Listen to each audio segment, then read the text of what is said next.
তুমি যদি চাও তোমার সন্তান বাবা মার খেদমত করুক, তুমি যদি চাও তোমার সন্তান তোমার বাধ্য হোক, অবাধ্য না হয়, ওমর রাদিয়াল্লাহু তাআলা আনহু বলেন, এক নাম্বার তার জন্য তুমি যখন মা নির্ধারণ করবা তখন একজন নেককার মা নির্ধারণ করতে হবে। এখন সারাদিন আয়সা কাঁদে, হুজুর ফলাটা একবারই শেষ, কথাবার্তা শোনে না, মদ জুয়া গাঁজা এবার খাইয়া জীবন লাইফ বরবাদ, জায়গা সম্পদ যা আছে সব বিক্রি করে, আমাদেরকে মারে, তার মাকে মারে। এখন আপনি তো সন্তানের জন্য সর্বপ্রথম যে কর্তব্য সেই কর্তব্য আদায় করলেন না।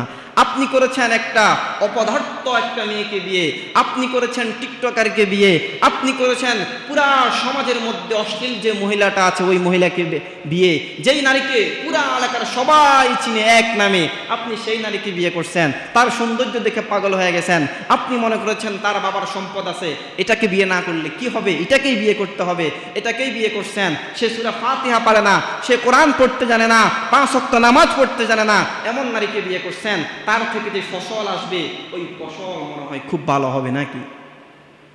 এই জন্য ওমর বলে দিলেন, এক নম্বর মা নির্ধারণ করার ক্ষেত্রে তুমি তার জন্য উত্তম একজন মা নির্ধারণ করতে হবে। একজন উত্তম মা নির্ধারণ করলে তার সন্তান ভালো হবে।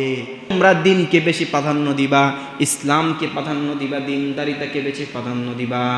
যদি দিনদারিতাকে বেশি প্রাধান্য দাও তাহলে তোমার স্ত্রী ভালো হলে সন্তানগুলো ভালো হবে। ওমর রাদিয়াল্লাহু তাআলা আনহু বলেন, মা নির্বাচনের ক্ষেত্রে তুমি ভালো মা নির্বাচন করতে হবে। যদি ভালো মা নির্বাচন না করো তাহলে সন্তান ভালো হবে না।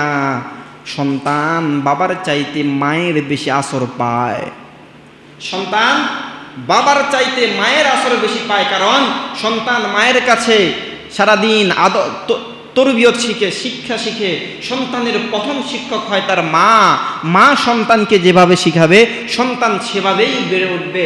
সন্তানকে মা যদি মানুষকে আদব করতে শেখায়, তুমি মানুষের সাথে সুন্দরভাবে কথা বলবা, মানুষের সাথে ঝগড়া ফাসাদ করবা না, মানুষের সাথে ঝগড়াঝাটি করবা না, মানুষকে দেখলে সালাম দিবা, বড়দেরকে সম্মান করবা, ছোটদেরকে স্নেহ করবা।